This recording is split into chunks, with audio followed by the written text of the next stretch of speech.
Well, good morning.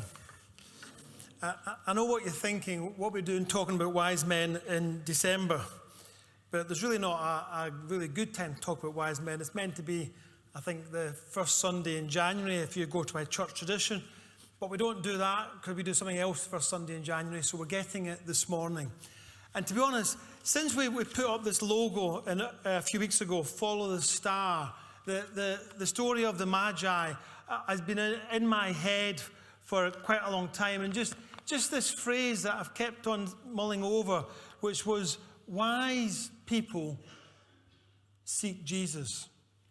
Wise people seek Jesus. And as that thought's been in my head, you know, it was that created me thinking about this talk this morning. So let's just get a few myths out the way. See if you can be as good as the 9:30 service were. So I'm going to ask you a few questions about the story that we've just read. So nice quick answers so we don't take it easy. So how many magi were there? We don't know. Well, it's at 9:30, they seem to know. 3, thank you. It's good. It's like that. No, I'm sorry, Sonia. We don't know is the right answer. The Bible doesn't say. The Bible doesn't say how many of these magi there were. We assume there's 3 because there was 3 presents. And somehow in tradition, you know, I was doing a quiz this week, and the quiz question was, according to the Bible, which of these was not a wise man? And it had the 3 names, you know, Melchior, Casper, and the other one, Balthazar, and then another name. That was an actual question, you know. I thought, none of them. It doesn't say. We think that there's 3 because there was 3 presents. But if you're a parent, you know that one parent can give lots of presents, can't they? And what was their occupation? Oh, well done this time. Astrologers. Well, that's a pretty good guess, a pretty good statement. Pretty 99.9% certain they weren't kings. There's no evidence whatsoever to imagine that they were kings. Bang goes that song, eh? We 3 kings of Orient are. No, they were pretty certainly, they were astrologers. People that looked at the stars and understood things by examining the stars. Really intelligent people. I say people because it is possible, you know, even though probably culturally not quite acceptable, that there could have been women amongst them. There could have been a bunch of 5 or 6 or 7, or maybe 2. We don't know, but they were probably astrologers, wise people. And where did they go? To visit Jesus, the baby Jesus? A house. Yeah.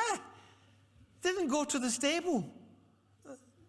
So these, not 3, maybe not men, maybe not kings, didn't go to the stable. Apart from that, the traditional story is doing well, isn't it? Yeah. They went to the house. We're told in our reading they went to the house. And how old was the baby Jesus? Around about 2, yeah. He's called, in our reading in verse 11, he's called a child. He's not called a baby. And we can work out roughly how old he was, not exactly. But we know in the story that Herod, Herod, whatever, you know, nasty Herod, killed all the boys in Bethlehem, and researchers reckon that was probably around about a couple of hundred boys in Bethlehem under the age of 2, in accordance with what you'd learned from the Magi. So we can work out that roughly that Jesus must have been around the age of 2, or maybe a bit younger, between 1.5 and 2.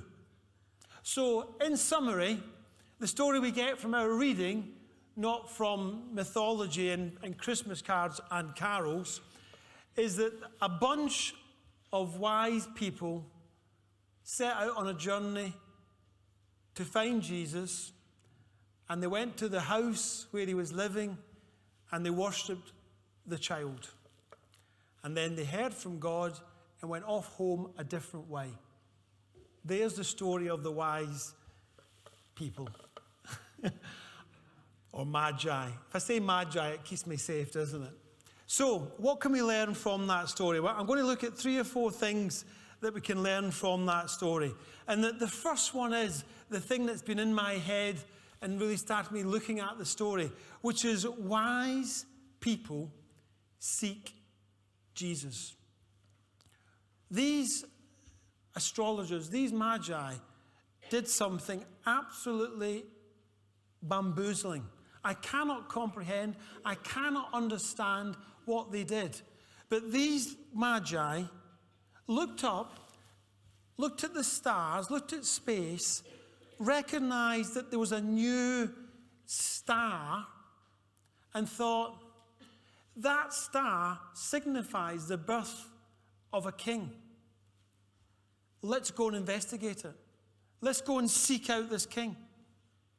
And what's weird is, you know, kings were born quite often at that point in time, as they are now, or princes. You know, the royalty give birth quite regularly.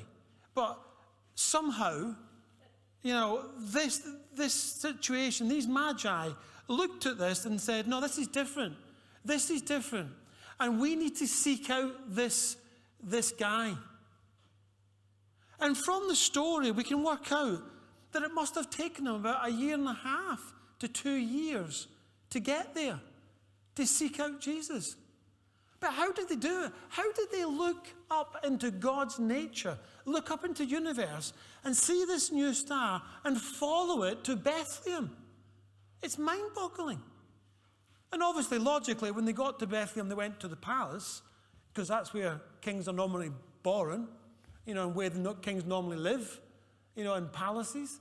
But that wasn't the right. So they didn't have all the knowledge. They didn't have the full picture. They didn't know everything. But they did know that this guy was the king of the Jews, which is extraordinary. And they set out in an adventure. They set out, put their life on hold, and sought out Jesus. And my question for you this morning, one of 3 questions, is, are you seeking Jesus? It's as simple as that. Are you seeking Jesus? And that falls really into 2 parts. If you're somebody this morning that wouldn't call yourself a Christian, that wouldn't say you're a follower of Jesus, I want to encourage you this morning to make a decision to seek him out. Do not come to a conclusion that this is not for me without putting in the effort to seeking out this Jesus and finding out lots about him. Seek Jesus, because wise people seek Jesus. And you know, you've got an opportunity at this church just next month in January. We do an Alpha course, which is a wonderful way of seeking Jesus, of finding out more about Jesus. But wise people seek Jesus. But if you are a Christian this morning, if you're somebody who says, I am a follower of Jesus, do you seek Jesus? As I asked myself that question, I had to reflect and think, not in any way that puts myself out. Do I seek Jesus to the detriment of any other of my priorities? You know, these wise men put their life on hold to seek Jesus. Do I do that? Do my priorities adjust to give me my priority of seeking Jesus? Do you, as somebody who calls yourself a Christian, do you recognize in yourself somebody who seeks Jesus? Wise people seek Jesus. The next thing, when I was looking at these wise men, magi. Let's stick to magi. Yeah, told you I'd get in trouble if I didn't call them magi. The next thing that jumped out at me is that these magi had extraordinary dedication to mission. They were called on a mission. We're going to find Jesus. And they set off with immense disruption to whatever they were doing. Whatever they were doing was stopped. They put their plans in place. They got their camels sorted. They got their posse in place. And they set off having to plan to whatever they were doing, to keep that plate spinning, but we're heading off somewhere else, having no idea what, the end result. They had extraordinary dedication to that mission, which took up years of their life. And as I thought about that, I thought about our mission. We've spent as a church maybe a year in praying and planning with regards to our mission and our vision for the future of this church. And I wonder how dedicated you and I am to that mission. Would you see yourself as a person on mission? A person doing mission? And I thought of this analogy that if you were arrested and you were taken to court, and the what is it that's put against you? That you're accused of being on mission for Jesus. Would there be enough evidence to convict you? So I'm not accusing you of attending church at 11 o'clock on a Sunday morning. We would get evidence for that. We could show the pictures. Take a picture now. You could be found guilty of coming to church at 11 o'clock on a Sunday morning. But could you be found guilty of being on mission for Jesus? Would an investigation reveal a kind of change of priority, a prioritizing mission of Jesus, putting him first, working for him, achieving mission for him? If the investigation took place, would you be found guilty of being on mission for Jesus? I tell you what, these wise men would have been found guilty of their mission. Categorically, priorities completely changed. And as I looked at the story, there's a couple of bits right at the end. And sadly, although there's a couple of bits right at the end, I'm not close to the end of my sermon. But right at the end of the story, there's a couple of things that came to my mind that I'd never really thought about before. Is that these wise men gave gifts to Jesus. A couple of these gifts were extraordinary gifts. They gave the gifts of gold, the most precious item in the world at that point in time, and frankincense and myrrh. And myrrh was also an unbelievably expensive item. Let me tell you, frankincense wasn't cheap. But they laid that before God, before Jesus Christ, God incarnate. And the question that made me think was, was Jesus poor? Was Mary and Joseph's family a poor family? And the general impression you get from society is, oh yeah, he was poor. Let me tell you, the Bible gives us quite a bit of evidence that he wasn't poor. In Matthew chapter 15, Matthew chapter 15 and verse 33, we're told that Jesus had enough money to feed the 4,000. Not the 5,000, that was another story. To feed the 4,000. He just didn't have the bread. He had the money. When he was crucified, the soldiers cast lots for his garment. Why did they cast lots for his garment? Because the garment was worth having. It wasn't cheap rubbish. The soldiers wanted it. It was a nice garment. Jesus was able to run a business. He was a carpenter, wasn't he? His father's business. But the point I want to get to is these magi had some input into this. Now, I'm not saying that the magi financed the entire outreach of Jesus and his disciples. We know there were many women involved in that. But these magi gave gifts of gold.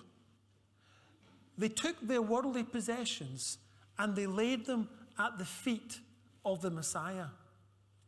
They took the worldly possessions and said, Jesus, we're giving them to you. And if nothing else, that gold probably saw them through Egypt when they fled to Egypt. Who knows what else that gold did and that myrrh did in the life of Jesus. But worldly possessions put at the feet of Jesus can be transforming in ministry. And I want to just challenge you and encourage you this morning. Have you ever had that thought process take place in your life? Have you ever considered what you do with your capital? Not your income. We talk a lot about income in churches, but we don't talk a lot about capital. But capital as well should be at the disposal of Christ. And who knows what mission will be achieved through the laying of worldly possessions, of gold, of money at the feet of Jesus. Final point, and this one is definitely the final point. It's easy to ignore this. These magi had a dream, and God spoke to them, and God told them not to go back to the can't say castle. What? It's not a castle, is it? Herod's palace. That's the word. Yeah. It might have been a castle, but I doubt it. Yeah, they had a dream and said, don't go back to Herod's palace. Go home a different way. Yeah. So just grasp that. God spoke to these people, and it changed their future. It changed the future for a lot of people, actually. It changed the future. God spoke, and they acted. And I want to really challenge you this morning, but the question is, how often do we act because God speaks? Is that our lifestyle? God speaks and we act. These wise men changed what they're going to do because God spoke to them. I'm reading a book just now by Robbie Dawkins. I don't know if you've heard of Robbie Dawkins. I've got a few hands up. He's a phenomenal minister. I say phenomenal. Well, he is phenomenal. He is. He's a minister of a church, but he goes around the world preaching and teaching. And he's a guy who just constantly, it seems to me, not that I'm massively jealous, I'm only this much jealous. He just seems to be constantly hearing from God and sharing with others what God says to him. And he's written this book called Do What Jesus Did. And he's saying in this book, we have to just do what Jesus did. And whenever you go, God is with you. Because if you're a Christian, God's inside you. And just share Jesus and words from God wherever you go. Well, I was reading this book this week, and I was lying in bed on Friday night, and I was thinking about this sermon, and I was thinking about Robbie Dawkins, and I was thinking about getting my hair cut. And the three of them came together, and I thought, right, tomorrow morning, when I go and get my hair cut, which I did, by the way, just didn't shave properly, but anyway, when I went to get my hair cut, I thought, I'm going to speak to the woman about Jesus. That was the plan. So I went into the hairdresser's yesterday morning, and it was full of people, and instantly my heart sank, interestingly. Oh no, I don't want to talk in front of anybody else. It's bad enough talking to the hairdresser. Never mind other people there as well. That's how confident I was in God.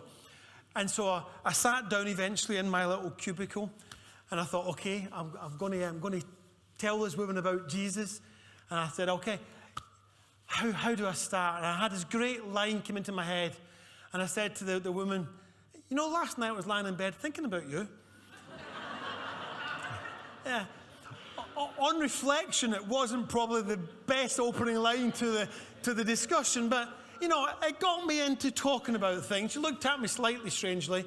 Thankfully, she wasn't cutting my hair at that point in time. And I said to her, no. What I mean is, I was lying in bed, and I'm preaching on Sunday, and I was thinking about God, and God said to me, I had to talk to you. She went, oh, right.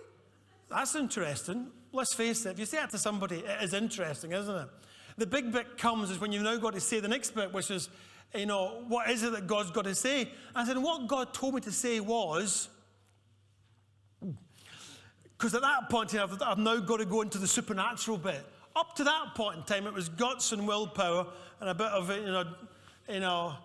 redneck. But then I had to actually go into supernatural. And I listened and I said, have you had a sore hand recently? She went, no. I thought, great, good start. She went, but I've got a sore foot. And then for a second I thought, let's just change to feet then. And I thought, no. No, I said, it wasn't your foot, no. God said it to me that you've got a sore hand. She went, no. Although I have had 3 operations on my hand. And I'm thinking, oh, come on, give me a break. And the thing was, I was there in that situation, well, not petrified, but, let's go very nervous and not very confident. You know, I wasn't there thinking, this is going to be such a doll. I can't wait to get my hair cut. This is so exciting. I was there thinking, no, I want to do this because I want to reach out. You know, I want to reach out and I want to speak to this person. And in that situation, I was able then to start speaking to that person about God. And guess what? That is what each of us are called to do all the time. And it's interesting. Point 5. What is point 5 in our vision? Just the top line. Don't give me the whole part. I know you all know everything about the... Just give me the top line of point 5 in our vision. Somebody. I think, Steve, we need to go over another sermon series on the vision. You know, maybe. Point 5 is seeking the power of God. And it's interesting. It's seeking. You know, when we wrote that, we had no idea about this stuff here. Seeking the power of God, searching out the power of God, looking for the power of God. And the power of God is available to all of us all the time because we have God in us. Wherever we go, God is there and his power is there. What we have to do is turn up and talk up. In every and any situation. And so I want to encourage you this morning is when have you last heard from God? Or actually, when have you last stepped up and relied on God to step up? You know, it's very easy to think that I will do something when God absolutely prompts me and tells me everything to say. But that's like you being a battleship in the harbour and sat there waiting to go out to war once you categorically get everything sorted. But that's not how it works. We need to be out there in the midst of people and willing to take risks with confidence that God will speak up. And so I want to encourage you this Christmas to A, hear from God, but B, be willing to take that supernatural step. Because Christianity, if it is not supernatural, it is nothing. If we do not worship a supernatural God, we do not worship a God. Christianity, by definition, is supernatural. And if we try and live it in the natural, we will humiliate God. So we, Rob Milton and you bunch, need to get uncomfortable and allow God to step in. You know, Simon doesn't like giving out alpha leaflets to strangers. He doesn't like doing it. He feels slightly embarrassed at doing it. I would also feel slightly embarrassed at doing it. But he got one of these leaflets and he gave it to a woman and said, I'd like to invite you, a complete stranger, to come to Alpha. And guess what? You heard last week, she came to Alpha, she sought out Jesus, and she gave her life to Jesus. There's somebody else in God's kingdom because of the actions of Simon in fear and trepidation with an arm slightly up his back. And God still honored it because that's the God that we serve. But we need to step up. These wise men went way out of their way. And you know, were they Christians? Did God speak to them? And they weren't even Christians. Were they Jews? No. And God still spoke to them. I tell you what, if you're a follower of Christ, we're on the winning side. God will communicate with us. But we have to take the risk. So, this morning, 3 questions for you. If you're seeking Jesus, this morning, you know, you got the opportunity not just to seek Jesus, but to accept him as your Lord and Savior and say, yeah, you know, I'm going to do that. If you're not quite there yet, please come to the Alpha course, which starts in January, where you can seek Jesus with us together. Second question is, are your finances at God's disposal? And the third question is, are you willing to live a life with the supernatural God? To allow him to invade your life and to live life with you. Let's just pray. Father, I just pray this morning that we will open up every aspect of our life to you. Lord, you have given us your Holy Spirit to live inside us. And Lord, I pray that we will give our lives over to him, be at his disposal, so that we can be the salt and light that you want us to be, that we can go on mission with you, and we can transform Southwold because we are revealing your power and your Spirit to those around us. Amen. Thank you.